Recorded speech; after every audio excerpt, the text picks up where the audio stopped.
बड़ी खबर आपको दिखाते हैं और यह खबर दुखद भी है। और इस खबर से पहले हमारा आपसे एक सवाल है और वो ये कि क्या आप 41 साल के बाद मिले इंसाफ को इंसाफ मानेंगे? हमारे देश में इंसाफ की जो रफ्तार है वो कितनी कम होनी चाहिए, कितने स्लो मोशन में होना चाहिए? क्या 41 साल भी लग सकते हैं इंसाफ मिलने में? इस विषय पर हमारे देश में न जाने कितनी फिल्में बन चुकी हैं जिसमें दिखाया जाता है कि अदालत में तारीख पर तारीख चलती रहती है लेकिन इंसाफ कभी नहीं मिलता। आज वर्ष 1984 के सिख दंगों के मामले में कांग्रेस के पूर्व सांसद सज्जन कुमार को दिल्ली की एक अदालत ने उम्र कैद की सजा सुनाई है। यह वही मामला है जब तत्कालीन प्रधानमंत्री इंदिरा गांधी की हत्या के बाद दिल्ली में सिख दंगे हुए थे, सिखों का नरसंहार हुआ था और इस नरसंहार में हिंसक भीड़ ने जसवंत सिंह और उनके बेटे तरुणदीप सिंह को जिंदा जलाकर मार दिया था। एक बाप और बेटे की हत्या की कहानी है ये। एक बाप और बेटे को जिंदा जला दिया गया था। कब?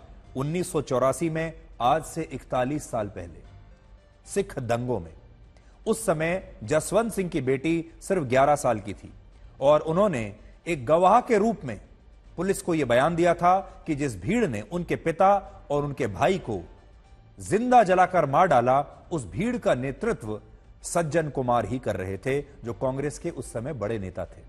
लेकिन इस गवाही के बावजूद इस मामले में सिर्फ एफआईआर दर्ज करने में ही पूरे 7 साल लग गए और 1984 के इस मामले में पहली बार एफआईआर दर्ज हुई वर्ष 1991 में जाकर।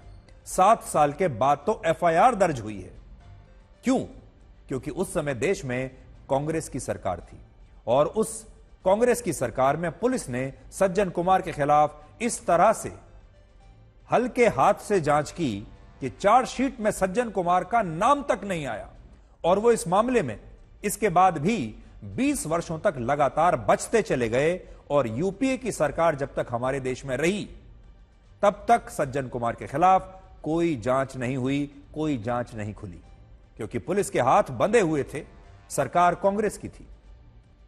वर्ष 2015 में जब मोदी की सरकार आई तो पुलिस के हाथ भी खुल गए और मोदी सरकार ने इन दंगों की फाइल्स को फिर से खोला और अब उस 2015 के 10 साल के बाद इस मामले में सज्जन कुमार को उम्र कैद की सजा हुई है। लेकिन आज बड़ा सवाल यही है कि पूरे 41 वर्षों में मिले इस इंसाफ को क्या वाकई इंसाफ माना जाएगा? जब ये दंगे हुए थे तब सज्जन कुमार 39 वर्ष के थे। आज वो 80 वर्ष के हो चुके हैं और सोचिए 80 साल की उम्र में हमारी अदालतें अब उन्हें उम्र कैद की सजा दे रही हैं और सज्जन कुमार के पास यह विकल्प है कि वो अब भी इस निचली अदालत के फैसले के खिलाफ पहले हाईकोर्ट में अपील कर सकते हैं। हाईकोर्ट में मामला चलेगा कई वर्षों तक और अगर वहां भी हार गए तो फिर वो सुप्रीम कोर्ट भी जा सकते हैं और वहां भी यह मामला वर्षों तक चलेगा। तब तक सज्जन कुमार की उम्र 100 वर्ष से भी शायद ज्यादा हो चुकी होगी। इस मामले में अदालत ने पीड़ित जसवंत सिंह की बेटी की गवाही को एक बहुत बड़ा सबूत माना, जो वर्ष 1984 के दंगों के समय बहुत छोटी थी और आज वो 55 वर्ष की हो चुकी हैं। लेकिन कोर्ट ने उनके पिता और भाई को जिंदा जलाने के लिए सज्जन कुमार को उम्र कैद की सजा सुनाई। यह 1984 के सिख विरोधी दंगों का दूसरा मामला है जिसमें सज्जन कुमार को सजा हुई है और वो इससे पहले भी एक और मामले में दोषी साबित हो चुके हैं और इस समय जेल में है।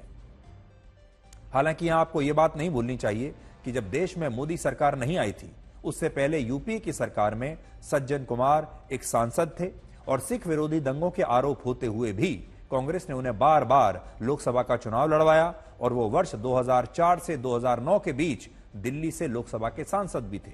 वर्ष 2004 के लोकसभा चुनाव में उन्होंने बीजेपी के दिवंगत नेता और दिल्ली के पूर्व मुख्यमंत्री साहिब सिंह वर्मा को चुनाव में हराया था और साहिब सिंह वर्मा जो प्रवेश वर्मा के पिता हैं। यानी जिस दिल्ली में सज्जन कुमार ने सिख विरोधी दंगे कराए उसी दिल्ली में लोगों ने उन्हें चुनाव जिताकर सांसद भी बना दिया।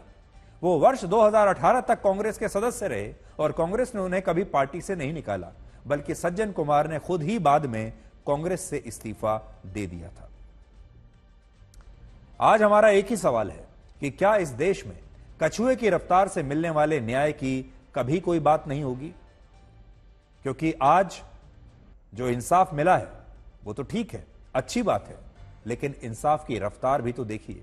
यह हमारे देश का एक बहुत बड़ा मुद्दा है जिस पर शायद कभी बात नहीं होती। ये कभी चुनावी मुद्दा नहीं बन पाया, लेकिन उन लोगों से पूछिए जिनकी पूरी जिंदगी अदालत के चक्कर काटते काटते निकल गई, जिन्हें न जाने 40, 50, 60 वर्षों के बाद भी आज न्याय नहीं मिला है।